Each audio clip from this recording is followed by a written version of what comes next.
Good morning and welcome to Conversations and Coffee.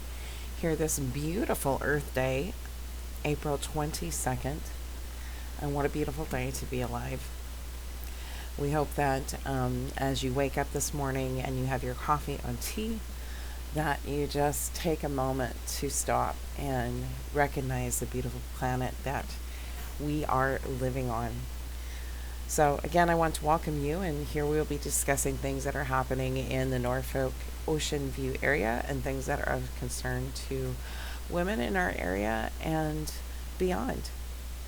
We hope that you have a beautiful day and you stick with us for more coming up here in just a moment. And this brings us to The Hive, our space for women in business. And you can check this out at naradahouse.org, The Hive.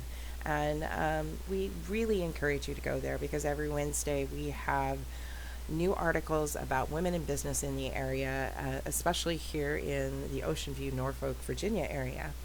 And we will be highlighting women from all over Norfolk. And we would like you to be one of those women that we highlight. If you would like to do that, please contact us at naradahouse.org. You can go to our contact information, or you can contact me directly at admin@naradahouse.org. So, what is the Hive? The Hive is a space for you, and it specifically focuses on the new conscious building that we're trying to do with business. I'm part of a conscious building team, and there's information about that on our website, and you can find out what that means. What does it mean to be a conscious business owner?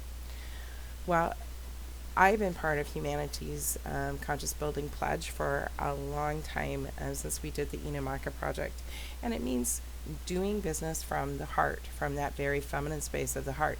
And guess what? All of us have that feminine space regardless of our gender. And it's just that place that we move outward with that absolute unconditional love towards the things that we're bringing forward into the world. And we know that the models in the past have not necessarily looked like that. And if you go to our website, you can check out one of those articles that talks about how we're going to create better business models in the future.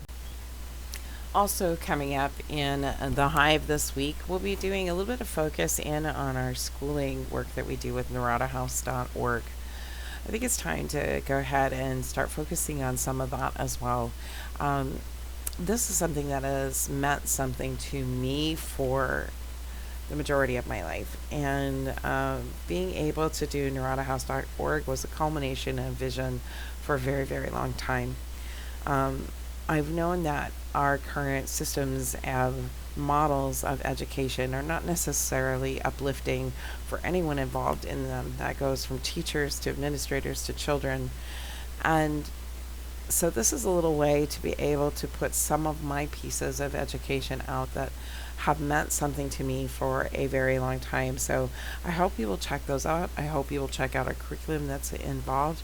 And if you're interested in doing a creative course coming up, I would really love to help you design something just for yourself.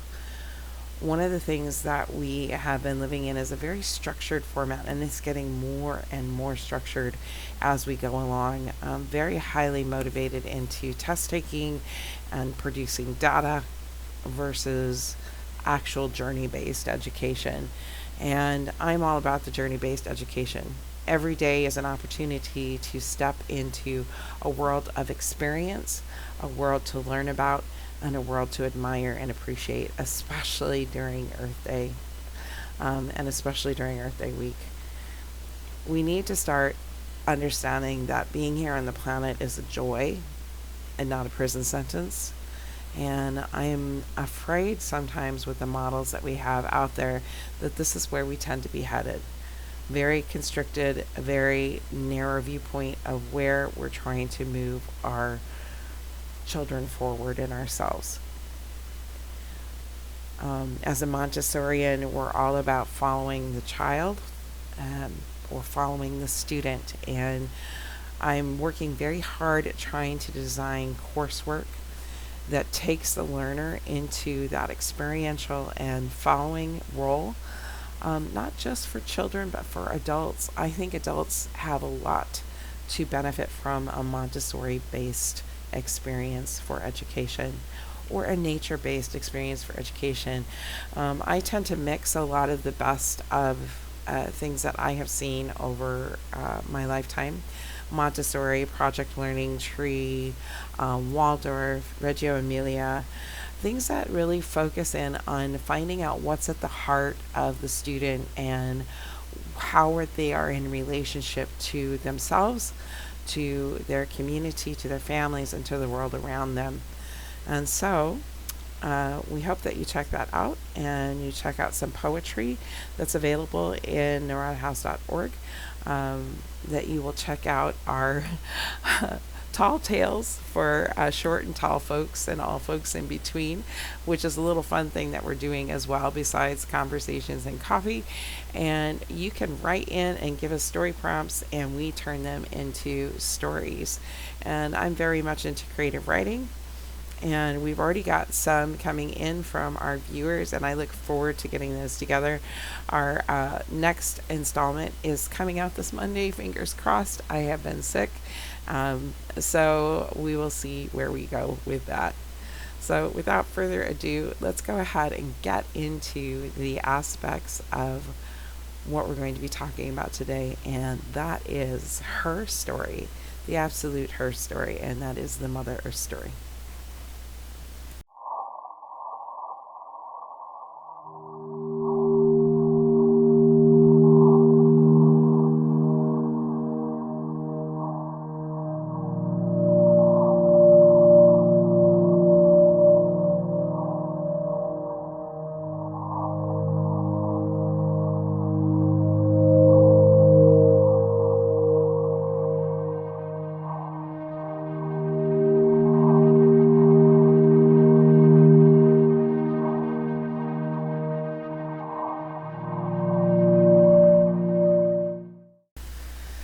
Mother Earth, this place that we find ourselves on this morning, and gratefully so.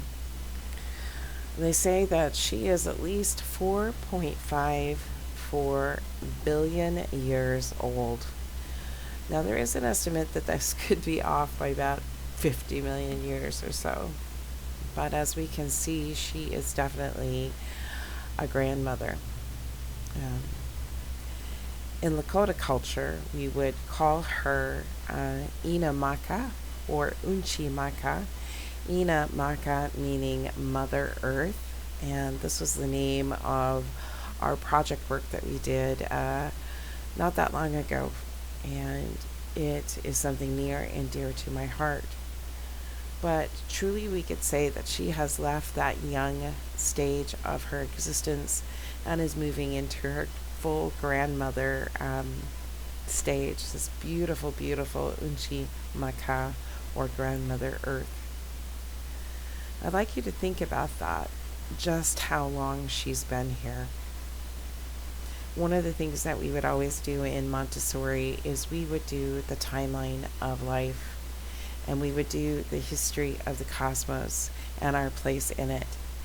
And unfortunately, in the world that we live in, we tend to do history in segmented clips and blips, and we really do not have an idea of just how far back it goes and our place in that vastness of time.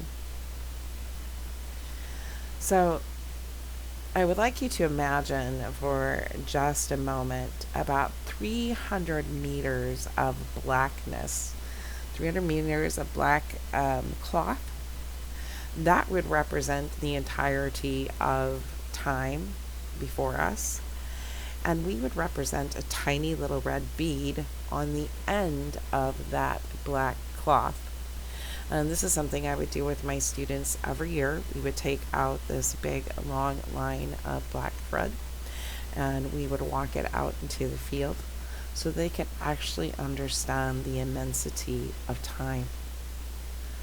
So she's been here before us, and potentially she could be here long after us. which makes us to understand just how fragile our place is in the scheme of things. And now we're going to talk practically about Mother Earth. Um,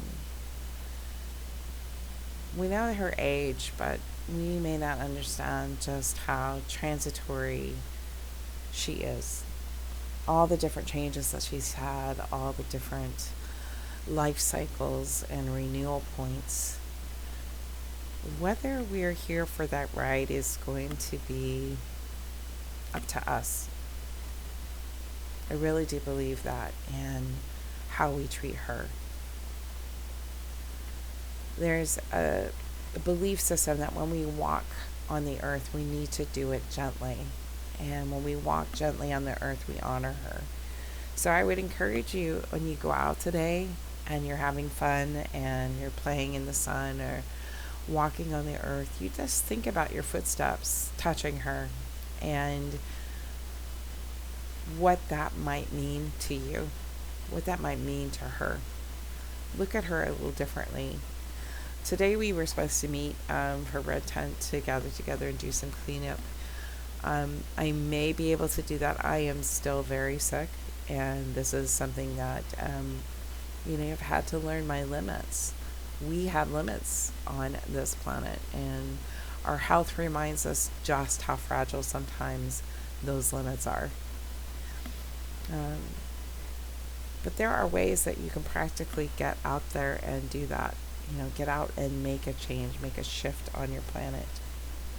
When you're out and about, look for a little garbage today. Pick it up, put it in a trash can, do your part, and then do it again tomorrow, and the next day, and the next day, because every day is Earth Day. And for an opportunity to learn more about the earth and to get to participate with some of our great things that we've already done, we would encourage you to check out our website and this channel further. And I will list this link for this audio visual presentation of an original story by myself with Lakota perspectives called Under a Strawberry Moon. It's a Lakota moon and star knowledge and story video course that we've done, and also a book. This story course will also be coming up around the month of June, so just something to watch for. But you can purchase the PDF of the book already on the website, and you can also watch the entirety of and listen to the story on our YouTube channel. So please check that out as well. Also coming up in June, we have the opportunity for Strawberries and Women. And we're going to talk about the importance of strawberry and its important to women's wisdom and medicine. Also, we will be rolling out some STEAM courses. One of my favorites is the Night Skies, and I do one for each month, and these are STEAM courses, and these will be open up to all different types of ages and stages. So if this is something that you're interested in, we would encourage you to get in touch with us. Let us know at admin@naradahouse.org. Or if you would like these courses taught for your organization, school, or group, we are happy to do that, both in person or hybrid and online. So check those out coming up here in the future. And before we close and drink the last bit of our coffee today as we have our conversation, I would like to ask you to consider subscribing.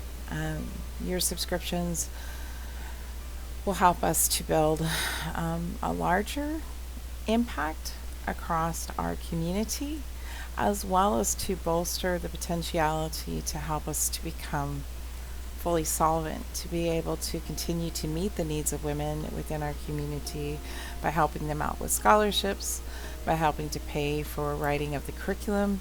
Because if you do not know, I spend a lot of time behind the computer doing recording and creating the curriculum that we see within our Narada House page. One of my favorites recently is the Breaking the Duality mold. If you haven't checked it out, it is absolutely free. So get in there and get that, and take a look at it because I think there's some things that you might find interesting. And I will post it as well so you can find that later on today.